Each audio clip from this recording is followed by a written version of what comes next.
5টা কল, আমি একদম খুব সংক্ষেপে আমার আলোচনা করব। 1 নাম্বার হচ্ছে বৈষম্য বিরোধী কেন্দ্রীয় সমন্বয়ক হয়ে অন্য কারো সাথে আন্দোলন চলাকালীন সময়ে অন্য কোনো সমন্বয়কদের সাথে কোনো আলোচনা না নিয়ে ওনারা যে 6 জন এই আন্দোলনকে ইস্তফা দিয়েছে মুচলেকা দিয়ে হাসি মুখে, তার মধ্যে একজন নাহিদ ইসলাম। 5টার পর সেকেন্ড হচ্ছে বৈষম্য বিরোধী আন্দোলনের পুরো আন্দোলনের ক্রেডিট নিয়ে উপদেষ্টা পরিষদে গিয়ে সরকারের সকল সুযোগ সুবিধা নিয়েছে নাহিদ ইসলাম। এই 2টা কারণ। 3 নাম্বার কারণ হচ্ছে তিনি এককভাবে নিজে রাজনৈতিক দল করে অন্যরা কি করবে না করবে সেটা ভাই তাদের সিদ্ধান্ত। এককভাবে বৈষম্য বিরোধী ছাত্র আন্দোলনের কেন্দ্রীয় সমন্বয়কদের লিস্টেড আনলিস্টেড এবং জেলা পর্যায়ে সমন্বয়ক কারো সাথে কোনো বসে কোনো সিদ্ধান্ত না নিয়ে এককভাবে নিজে রাজনৈতিক দল করে এককভাবে নিজে স্বৈরাচারের মতো বলতে পারে না যে বৈষম্য বিরোধী ছাত্র আন্দোলন আজকে থেকে বিলুপ্ত। 3টা কারণে নাহিদ ইসলাম বৈষম্য বিরোধী প্ল্যাটফর্ম থেকে কথা বলতে পারে। আমি তো বলবো যে বৈষম্য বিরোধী আমরা যারা আছি সাবেক সমন্বয়ক আমাদের পক্ষ থেকে আমরা আজকে থেকে নাহিদ ইসলামে বৈষম্য বিরোধী ছাত্র আন্দোলন থেকে নাহিদ ইসলামকে অবাঞ্ছিত ঘোষণা করলাম। কারণ যেই প্যাসিস্ট কথা বলবে, যেই স্বৈরাচারী আচরণ করবে, আমরা স্লোগান দিয়েছিলাম যে আমরা তার বিরুদ্ধে কথা বলবো। আমরা বৈষম্য বিরোধী আন্দোলনের সাবেক সমন্বয়ক হিসেবে যতদিন আমরা বাঁচবো বৈষম্য বিরোধী আন্দোলন আসবে, জুলাই আগস্ট আমরা কথা বলার নৈতিক অধিকার রাখি। কারণ আন্দোলনের সময় আমরা দায়িত্ব নিয়ে আন্দোলন করেছি।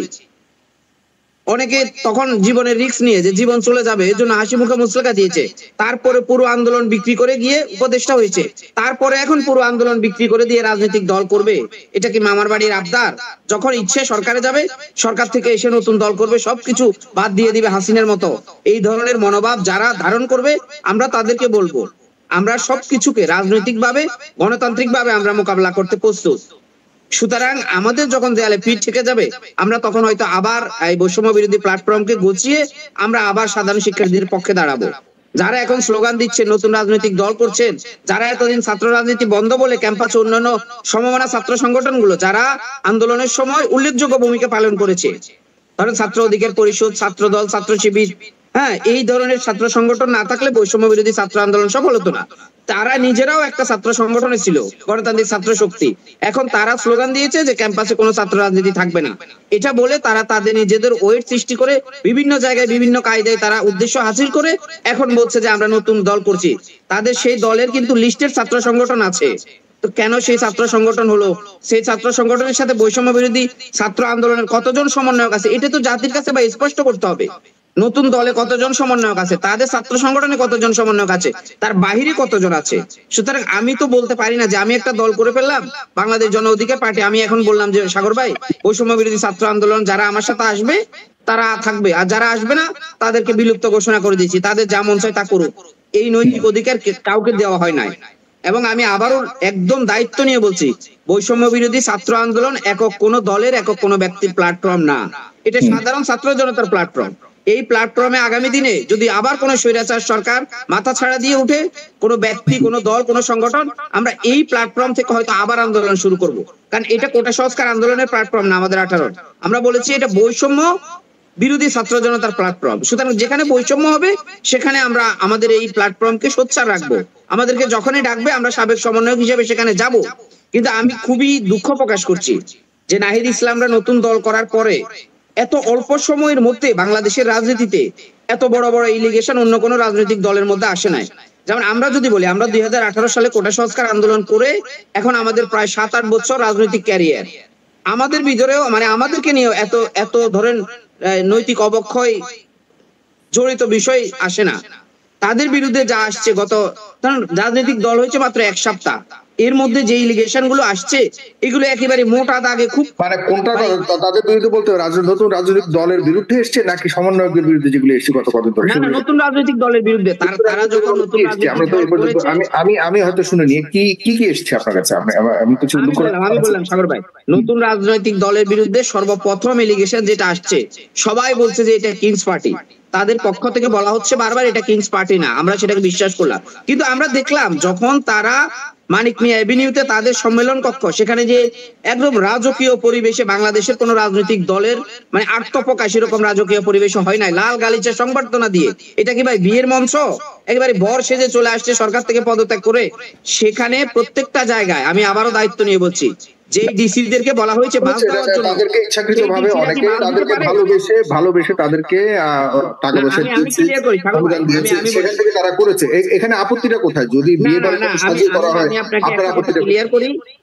নাহিদ ইসলাম দাওয়াল করবে, আর সেটার বিরুদ্ধে যে এলিগেশন গুলো আসছে সেটাকে তারা গণতান্ত্রিক ভাবে বলতে হবে। এটা রাজনৈতিক দল আর কোন ধরেন এনজিও ফান্ড, আমি একটা এনজিও করলাম, আমি জাকাত দিব, সেখানে আমাকে অনেকে দিতে পারে, কিন্তু রাজনীতি হচ্ছে জনমানুষের সাথে জড়িত।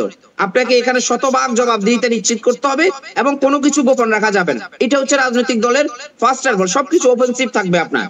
আপনি সে বলছে যে আমাকে ধনীরা আমাদেরকে সহযোগিতা করেছে, আমরা নিরাপত্তার স্বার্থে তাদের পরিচয় গোপন রাখছি, এটা জাতির সাথে প্রহসন, ফার্স্ট অফ অল। দ্বিতীয়ত হচ্ছে তাদের বিরুদ্ধে যে গুরুতর এলিগেশন আসছে, যে এলিগেশনের পরে এই দলকে আমরা সরাসরি কিংস পার্টি বলতে পারি, একদম সরাসরি। সেটা হচ্ছে ডিসি অফিস থেকে রিকুইজিশন করে প্রত্যেকটা জেলায় তাদেরকে বাস দেওয়া হয়েছে, কয়েকটা জেলার সে নথিও বের হয়েছে যে বাস যে দিয়েছে, ডিসি আবার সরিও বলেছে। তো এই ধরনের এলিগেশন আসার পরে তো আপনি সেটাকে বিতর্কিত করবার জন্য এটা করা হয়েছে, এটা তারা বলেছে। না না, একদমই না। আমরা দায়িত্ব নিয়ে বলছি তাদেরকে বিতর্কিত করার জন্য করা হয় না। প্রত্যেকটা জায়গায় তারা চাঁদা উঠিয়েছে এই প্রোগ্রামটা নিয়ে, প্রত্যেকটা ব্যবসায়ীর কাছে। আমার কাছে অন্তত 10 জন ব্যবসায়ী আছে, তারা কে চাঁদা নিয়েছে আমরা সময় হলে সবকিছু বলে দিব আমরা, কিন্তু আমরা এখন সৌজন্যতা বোধের কারণে আমরা কথা বলছি না। প্রত্যেকটা জায়গা থেকে এই বৈষম্য বিরোধী ছাত্র আন্দোলনের যারা এখন রাজনৈতিক দলে আসছে, জাতীয় নাগরিক কি পার্টি, সেই পার্টির পক্ষ থেকে বলা হয়েছে যে আমাদেরকে এত টাকা দেন, আমাদের সম্মেলন আছে। বাধ্য হয়ে দিচ্ছে অনেকে, একটা হচ্ছে শুভাকাঙ্ক্ষী আর একটা হচ্ছে বাধ্য হয়ে দেওয়া। তা আপনি কোনটাকে বলবেন? আমি যদি সেই প্রমাণগুলো দিই তাহলে তারা কি বলবে? সুতরাং এই জিনিসগুলো রাজনীতি কোনো তামাশার বিষয় না, যখন যা খুশি তা করবে। মন চাইবে বৈষম্য বিরোধী প্ল্যাটফর্ম বাদ দিয়ে দিবে, মন চাইবে সরকারি একজন থাকবে আর একজন বাইরে এসে রাজনৈতিক দল করবে। এই ধরনের তারা যদি রাজনৈতিক দল করতো তাহলে তারা 3 জনই পদত্যাগ করার উচিত ছিল, যেহেতু তারা সমন্বয়ক হয়ে সেখানে সরকারের মধ্যে গিয়েছে। তো একজন বেরিয়ে আসছে, 2 জন সরকারের মধ্যে ছিল, ছাত্রদের প্রতিনিধি। এটা কিন্তু সাংঘাতিক ইস্যু সাগর ভাই। তো সেখান থেকে জনমনে যে আশঙ্কার সৃষ্টি হয়েছে। এবং আমি আরেকটা বিষয় বলবো, দেখুন প্রাইভেট বিশ্ববিদ্যালয়ের সাথে যা হয়েছে, এই শারজিদ আলম সেখানে গিয়ে যা করেছে, তার সাথে যারা ছিল তাদের প্রত্যেকের পরিচয় বেরিয়েছে, প্রত্যেকে ছাত্রলীগের সাবেক নেতা। এই শারজিদ আলম ছাত্রলীগের সাবেক নেতা হয়ে ছাত্রলীগ নিয়ে আজকে ঘোরাফেরা করে। যে ছাত্র জনতার রক্ত লেগে আছে যে সংগঠনে, সেই সংগঠনকে পুনর্বাসন করছে এই শারজিদ আলম। আর সে বড় বড় বয়ান দিচ্ছে বিএনপির বিরুদ্ধে, জামাতের বিরুদ্ধে। খুনি হাসিনার বিচার না হওয়া পর্যন্ত কেউ নির্বাচনের কথা বলতে পারবে না। এই ধরনের প্যাসিস্ট জিনিস তারাই বলতে পারে যাদের রক্তে ছাত্রলীগ মিশে আছে। সেখানকার ঘটনা শারজিদ আলম স্পষ্ট করেছেন, তার প্রতি যে এলিগেশন গুলো এসছে সেটা নিয়ে সে কথা বলেছেন। ইতিমধ্যে আপনারা দেখেছেন সেখানে তার সম্পৃক্ততার ব্যাপারে। হ্যাঁ, আপনি মনে করছেন যে সেখানে সে ছাত্রলীগের বা আওয়ামী লীগের লোকজন নিয়ে ঘোরাফেরা করছে, এটা কি প্রমাণ আছে আপনার কাছে আমি জানি না, বাট তার অবস্থান সেই স্পষ্ট। আপনি ভিডিও ফুটেজ গুলো দেখেন না, সেখানে তার সাথে যারা ছিল তাদের রাজনৈতিক পরিচয় কি? তারা এখন যদি বলে আমরা বৈষম্য বিরোধী ছাত্র আন্দোলনে, তার আগে কি ছিল?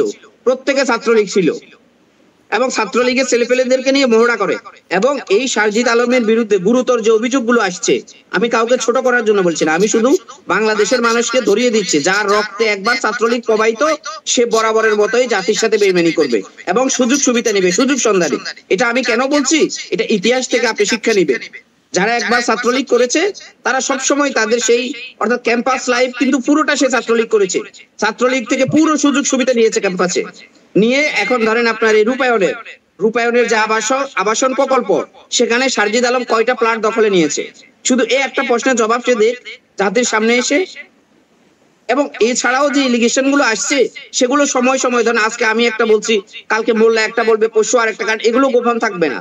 আপনি যা কিছু করছেন সবকিছু রেকর্ড হচ্ছে। প্রত্যেকটা মন্ত্রণালয় থেকে শুরু করে সরকারের প্রত্যেকটা দপ্তরে তারা গিয়ে 3 জনের একটা লিস্ট দিয়ে আসছে যে আমরা এই 3 জন ছাড়া কেউ কিছু বলতে পারবে না। প্রত্যেকটা টেন্ডারের ভাগ আমাদের 3 জনকে দিতে হবে, 5 জনকে দিতে হবে, 2 জনকে দিতে হবে।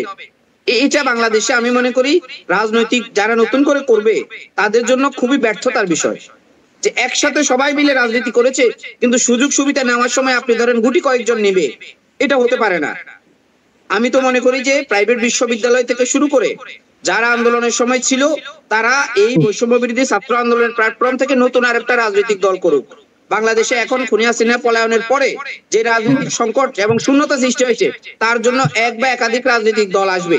যেহেতু নাহিদ ইসলাম এবং আক্তার হোসেনের দলটা কিংস পার্টি হিসেবে পরিচয় পেয়েছে, আমি মনে করি যে আমজনতা, সাধারণ পাবলিক এবং এই বৈষম্য বিরোধী ছাত্র জনতার পক্ষ থেকে আরেকটা জনগণের দল, রাজনৈতিক দল আসুক নতুন ভাবে, কারণ তা না হলে তো আপনার শূন্যতাটা পূরণ হবে না। তো এটা আমি মনে করি হয়তো আগামী দিনে আসবে, কারণ তারা যেভাবে সবকিছুকে কর্নার করে ফেলছে একেবারে খুনি হাসিনার মতো, তারা প্রত্যেকটা জায়গায়।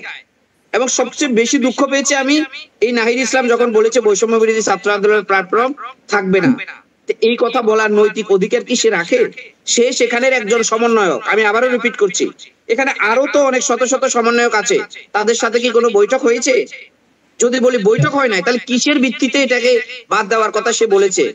তাকে জাতির উদ্দেশ্যে ক্ষমা চাইতে হবে। বৈষম্য বিরোধী ছাত্র আন্দোলনের প্রত্যেকটা সমন্বয়কের পক্ষে সে ক্ষমা চাইতে হবে যে আমি ভুল করেছি, আমি ভুল করে এটা বলেছি, আপনারা সবাই আমার দলে আসুন, যার ভালো লাগে সে আসুন, কিন্তু এই প্ল্যাটফর্ম যৌথ কোনো সিদ্ধান্ত ছাড়া একক সিদ্ধান্ত আমি এটা বলতে পারি না। একক সিদ্ধান্ত হয়েছে কিনা সে নিয়ে তো অবশ্যই প্রশ্ন রয়ে গেছে, নাকি তারা আসলে সবাই মিলে সিদ্ধান্ত নিয়েছে কিনা। আপনি তো সমন্বয়ক নন, আপনি তো মনে হয় সমন্বয়ক নন, মানে আপনি সাবেক বলছেন, কিন্তু বর্তমানে কি আপনি তাদের সাথে রয়েছেন কিনা সমন্বয়কে? সেখানে বর্তমানে কি আন্দোলন আছে? বর্তমানে তো আন্দোলন নেই। আমরা বলছি আন্দোলনের সময় যারা ছিলেন, ওই সময় ছিলেন, ওই সময় সবার সবচেয়ে বেশি গুরুত্বপূর্ণ ভূমিকা